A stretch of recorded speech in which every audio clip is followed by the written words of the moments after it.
Hello everyone, this is Highlander from MTG Cardsmith, here doing another custom Magic the Gathering card review.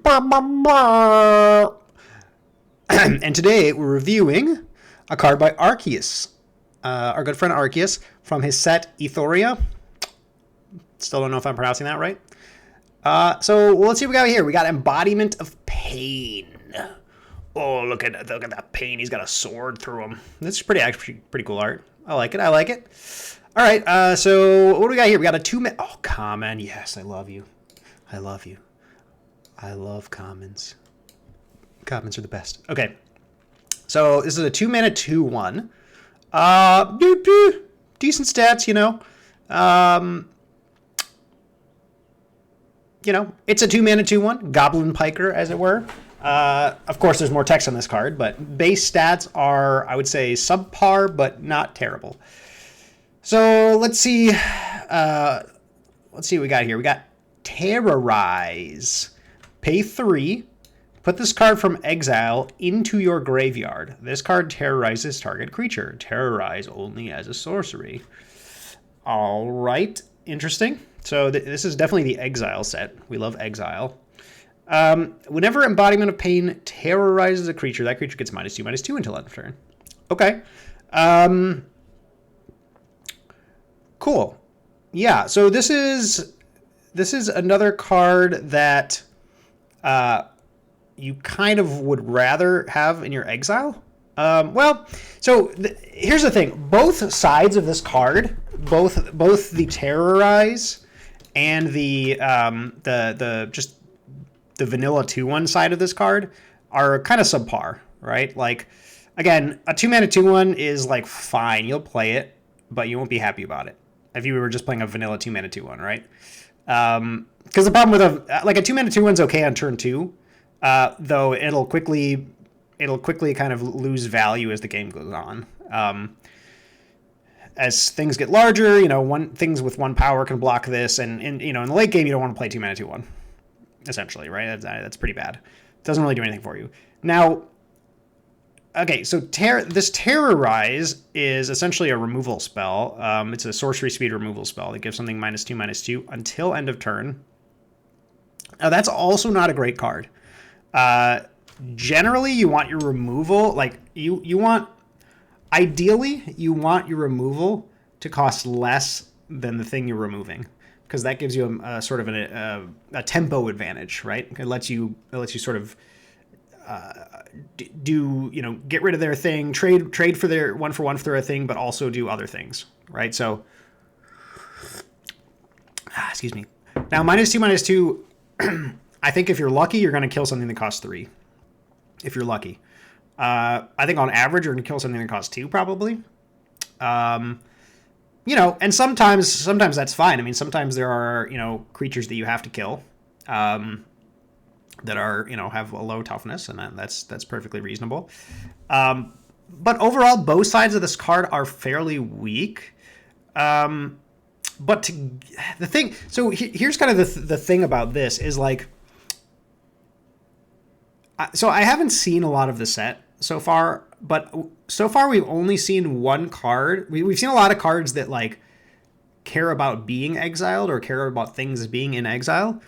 But this card, but we haven't seen too many enablers for that. We've seen the blue instant, and we've seen the white cat that does it, right? So now I'm going to assume that there's more enablers in the set. So like, if you had a lot of ways to exile, then this card gives you this card kind of gives you a choice, right? It sort of gives you the choice of either using it as a Terrorize, which I think you're going to do more often than playing it as a vanilla 2/1, or playing it as a vanilla 2/1 if you kind of want to carve out. So yeah, I mean, it's not. I wouldn't say this is a very powerful card, but it's I think it's a fine 2-drop. This seems to me like kind of like a not a filler card, but kind of like an average. It's just sort of like an average limited power level card, which is completely fine. Excuse me, drinking my tea. The Terrorize mechanic, it actually seems pretty interesting. It is kind of interesting to put it back into your graveyard. So if you have things that interact with your graveyard, like get cards back from graveyard, then you can essentially like exile this thing, use it as a removal spell if you find a target for it, and then later get this back in your hand and maybe exile it again. So there's definitely some possibility of recursion here, which is kind of nice. So with that combination of things, I think this card is pretty good. The design, I should say. I think the design here is pretty good. Again, like, as far as like, should we be messing around with the exile zone?